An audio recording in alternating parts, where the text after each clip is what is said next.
All right, take 20,000. We are live on Instagram.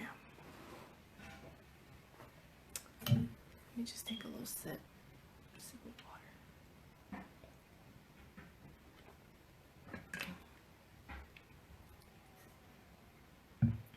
Okay, so welcome to whoever is here. I see my homie homie Ash is here. Hi, this is the color Caro. I'm your girl, Carolina, and I'm just going to be using this platform to talk about death, spirituality, and things of the like, you know. And I really wanted to do this live to talk about death, obviously, but are we afraid of it? Why are we afraid of it? Or why aren't we afraid of it? And so today I'm going to talk about death anxiety, and hopefully I could hear a little bit about how y'all feel too. This is cute. This is exciting. I'm going to start off with just pulling a card because I feel like it. I read tarot and oracle cards mostly for myself. Every now and again I read for other people, and it's just something that I love and it grounds me. So which one are we gonna do today? We're gonna do Everyday Witch Oracle, which I got as a souvenir in my last trip to New Orleans, and I really love them. The art is so nice. So I just want to pull an affirmation for today's reading, a grounding card for today's live, my death anxiety live.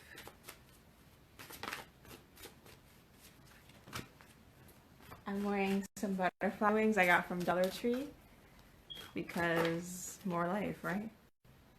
Okay, so meditation to dig deep. Look at that. Do the little YouTube hand thing.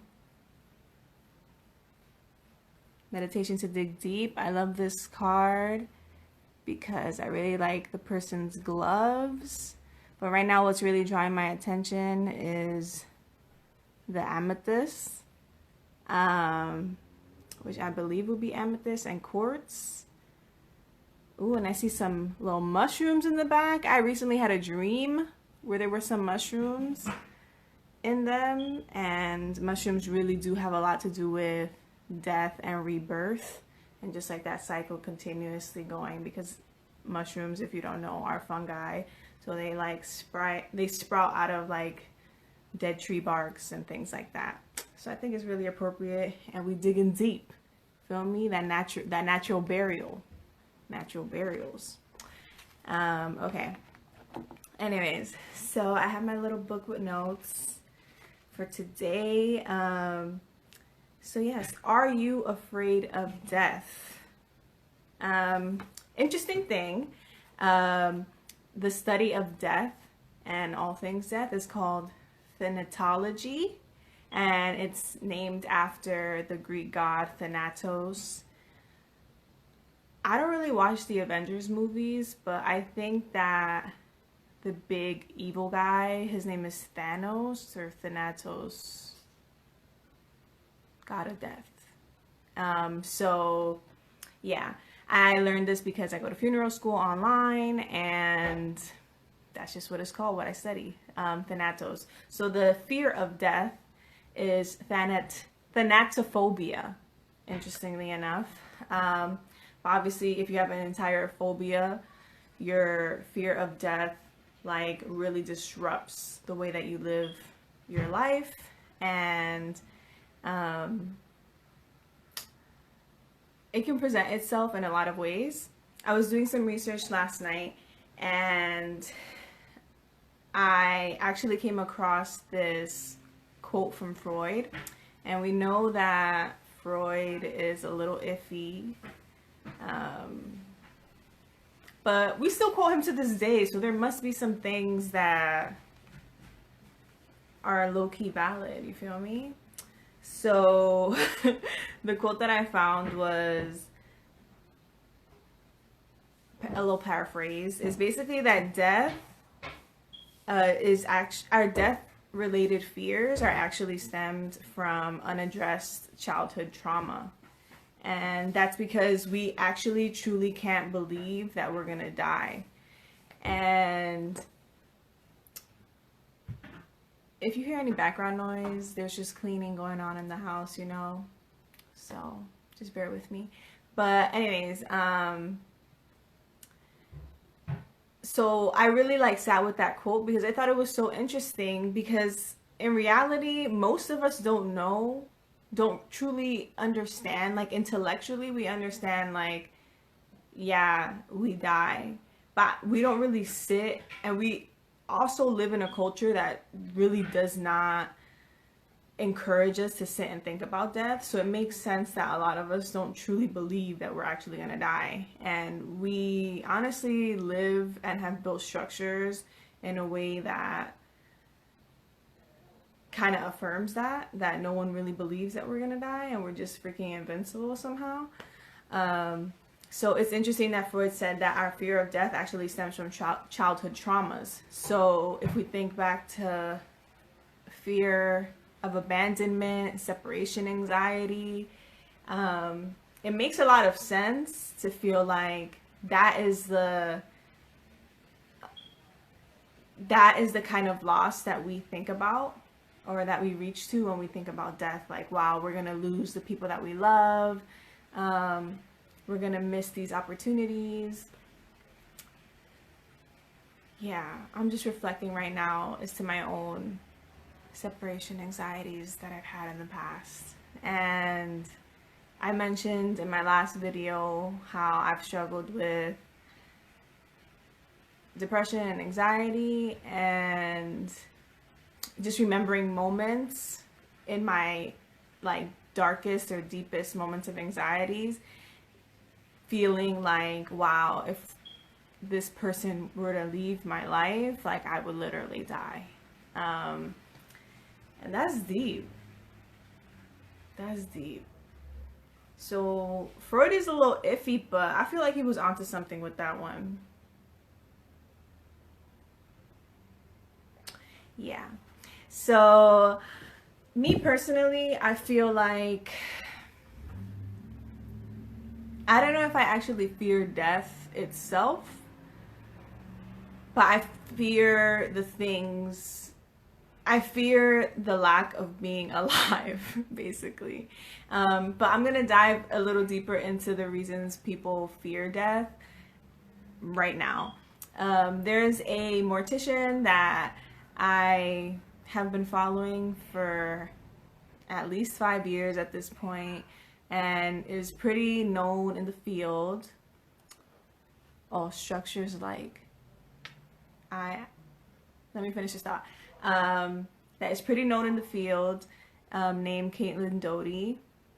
She has a YouTube channel, go follow her. She has some books, go follow her, pretty cool. I don't know what she's like now, since I haven't really kept up with her in the last year or two, besides her books. But anyways, so she wrote an article at some point in life and is talking about the 7 main reasons that people fear death. And so number 1, I could no longer have any experiences. And so that kind of like goes back to what I said earlier with my fear of death being just the lack of like living the rest of my life and all the things that I still want to do in my life and the things that I want to have. And I feel like that's pretty self-explanatory. Reason number 2, I am uncertain as to what happens to me if there is an afterlife. And that one's an interesting one. People being afraid of the unknown, basically. Is there life after death? And if there is, the reality is, will I go to hell? Like, am I a good enough person? And I think that speaks to the kind of life that we curate now, because and like going back to the kind of structures that we build. So we don't have a norm in place where people talk about death at the dinner table, where people are like, hey, let's go write my will together. Let's talk about what you want for your funeral, where we're having conversations that aren't like an anomaly like this live, talking about like, yo, what is your anxieties around death? And we have this like whole culture where it's just focused on youth, and beauty is focused around youth, and ugliness is around like, actually, when you think about aging, it's like us decaying and us physically being able to see like, yo, our time is precious. And just curating a life where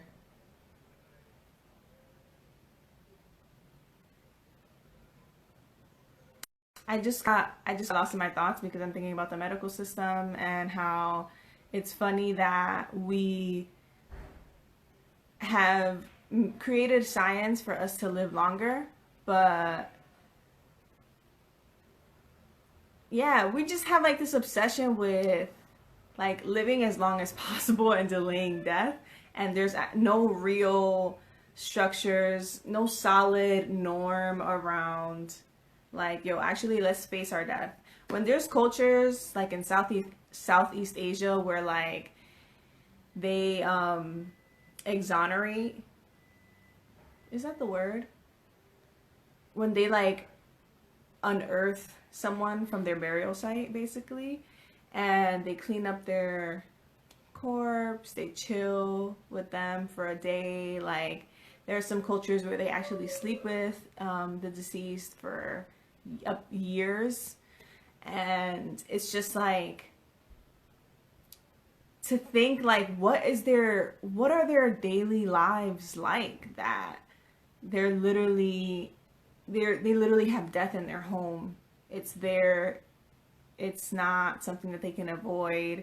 And I just wonder what the quality of their life is, because I feel like we live in this first world country where we got mad like mental health issues because we suppress all things that aren't pretty. And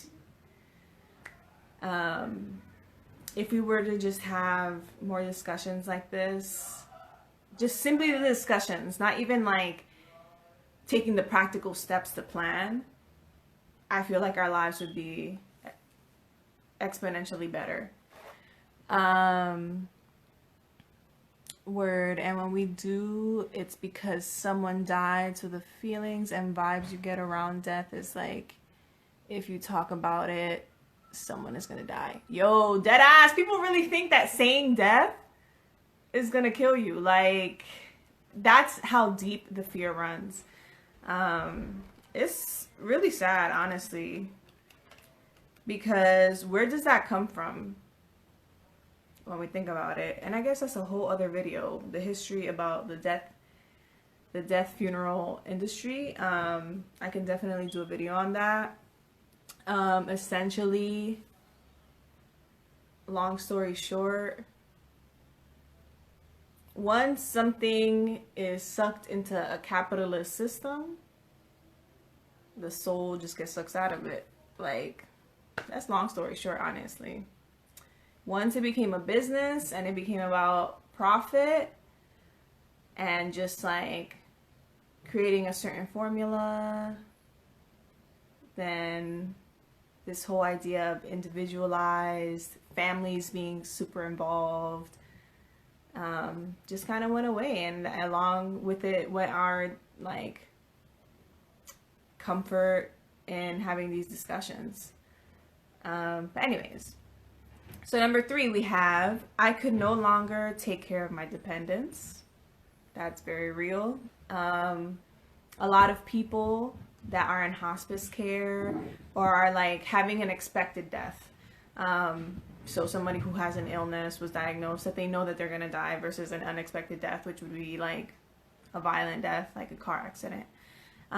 Somebody with an expected death, a lot of the time they hold on longer because they're afraid of leaving behind their loved ones. They're afraid that their loved ones would be okay. And that's why it's really important for loved ones to sort of give permission for a dying person to let go, because that means the world. That actually like means the world to someone who needs to let go, but they won't because they're scared for their loved ones. So rule number four,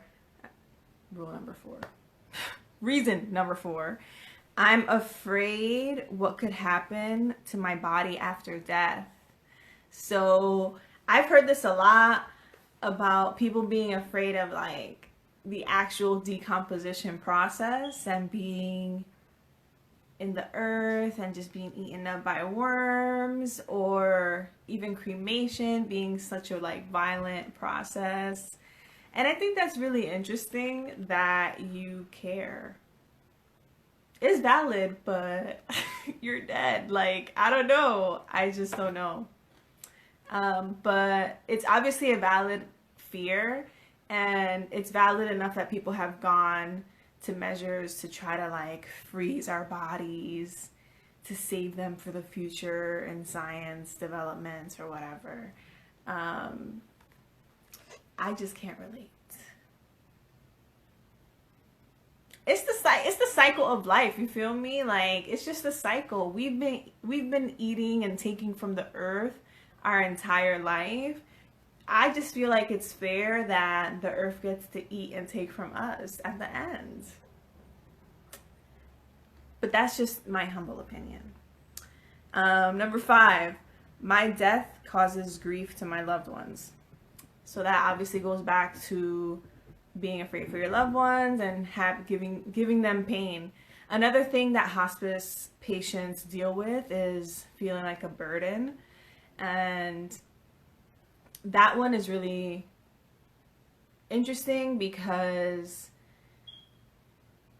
someone who's in hospice care, someone who has an unexpected death, who's ill, their body is literally breaking down and shutting down. And so we do have to once again, like when we were babies, just be completely dependent on another person to wash us, to feed us, to straighten us up in the bed, to clothe us, everything. And not only is that such a shock and can be so detrimental to a person's esteem and just sense of self, and it can bring up a lot of feelings of anger,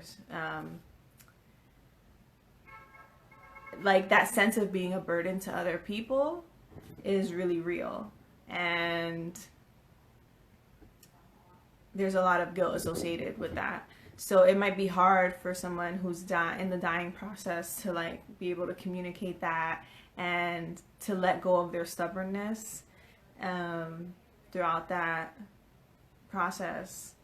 But that's why I think there are more and more people getting certified or trying to work as a death doula, which is someone who is helping someone do that death and dying transition, and to be there for emotional, physical support.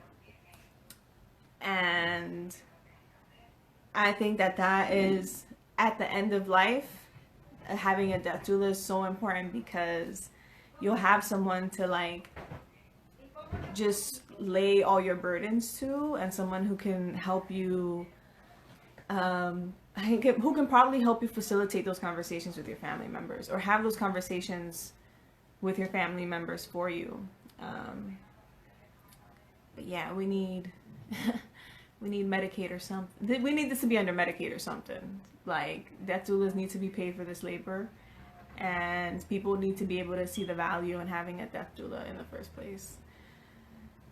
moving on. So number 6, we have that we're basically afraid of our plans and projects like ending, not being done. And this kind of goes back to the reasons that I'm more afraid of death.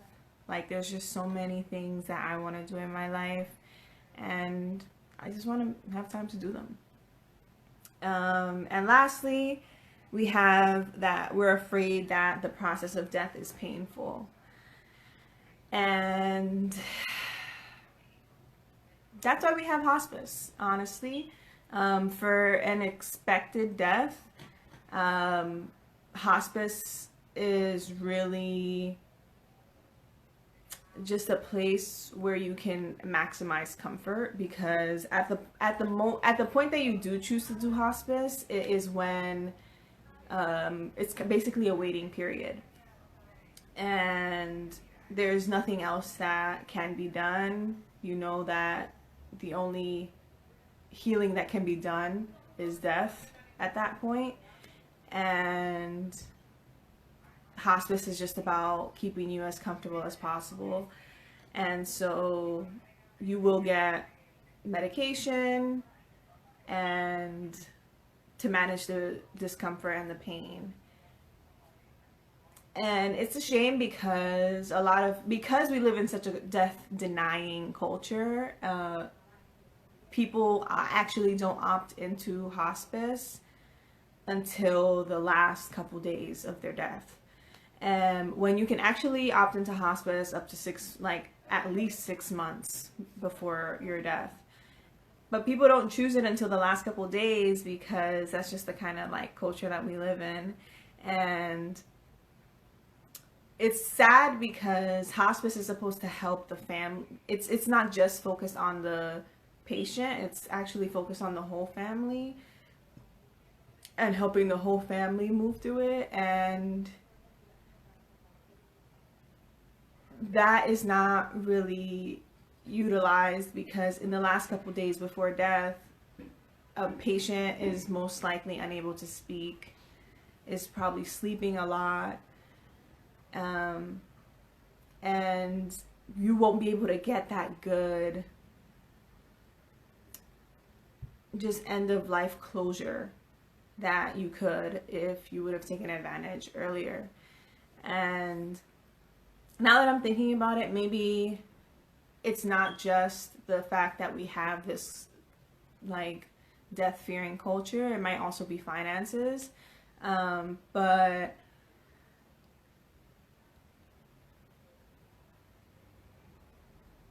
yeah, I think that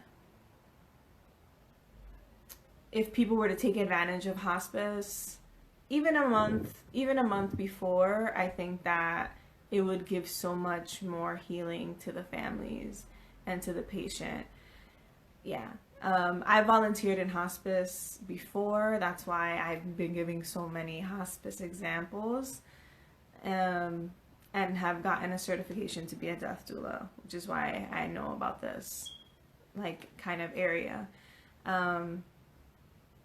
And like I said, at the end of your life, your body is shutting down. So in terms of feeling the fear of the pain, I think it would be helpful to talk about what actually does happen to your body when you start dying.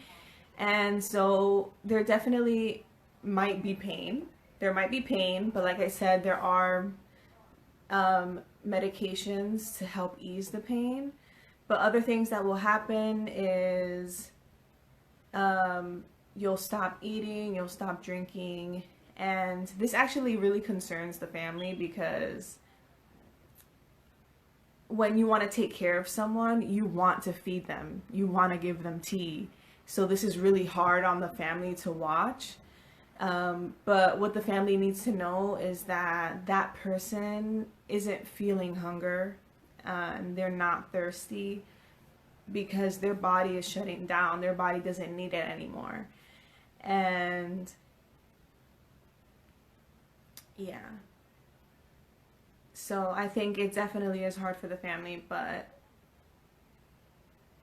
if they were to know that aspect, if there was time for them to learn it in hospice. I feel like they would have had more comfort around it. Other things that happen is obviously there's major dehydration because of not being able to drink anymore, and so things like your urine becoming very dark happens. And more the patient will sleep more, and also phases of coming in and out. So there are stories of patients in hospice sounding confused, sounding like they've seen an angel or they've seen a deceased loved one that they knew come to them. And it's actually reported that a lot of hospice patients talk about how they're going to go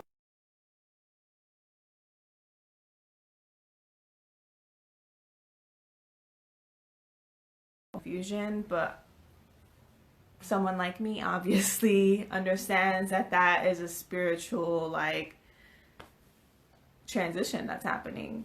And with the fear of pain, I actually went to a death cafe maybe a year or two ago, and I met a death doula who is a Reiki practitioner, and Reiki is energy healing.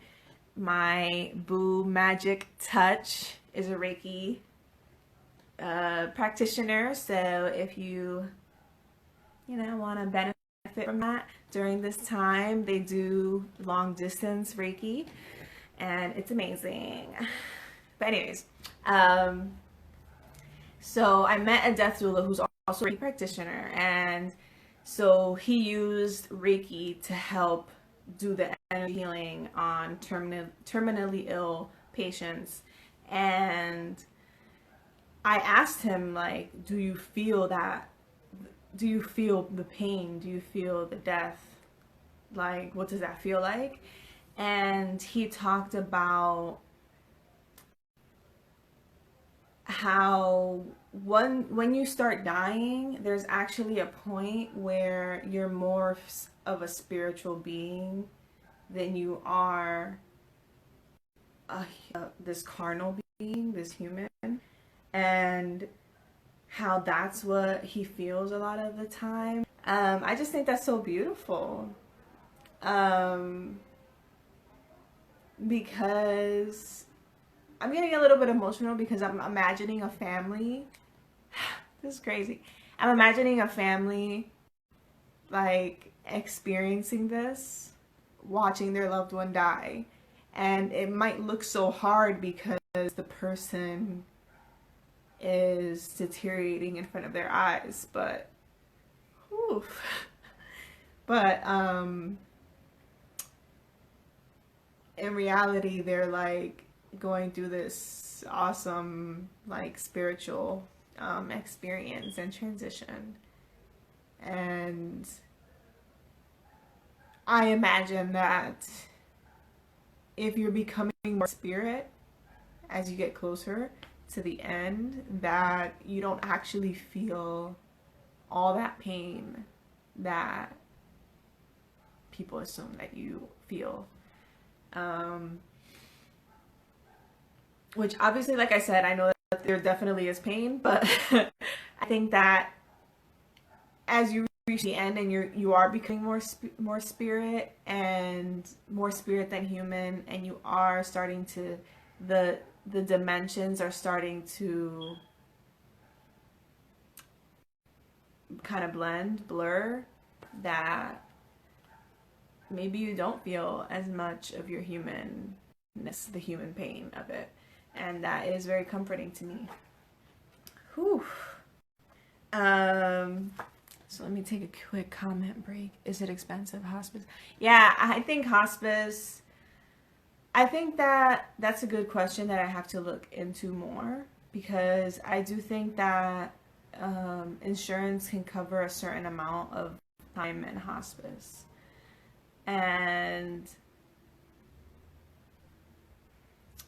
But I don't know how much time.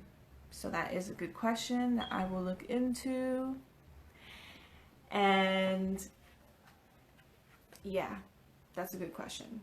But I also do know that a lot of people just don't want to go to hospice because of the price and also not being at home. And it's also just kind of like admitting like that loss of control. Like you're not at home, you're not where you're comfortable, and you're like kind of like admitting like I'm dying. But yeah, that's definitely a good question that I have to look into. So we're gonna start closing out. So that's all I really have for today. Thanks for watching. Thanks for joining. Thanks for enjoying my butterfly wings and letting me be myself. I hope that you can think about the way what is actually making you afraid of death and dying, or why not. And I hope that we can talk about it in the DMs, in the comments, whatever. And yeah, happy dying. I hope that's okay to say. I really do. All right, y'all. Bye.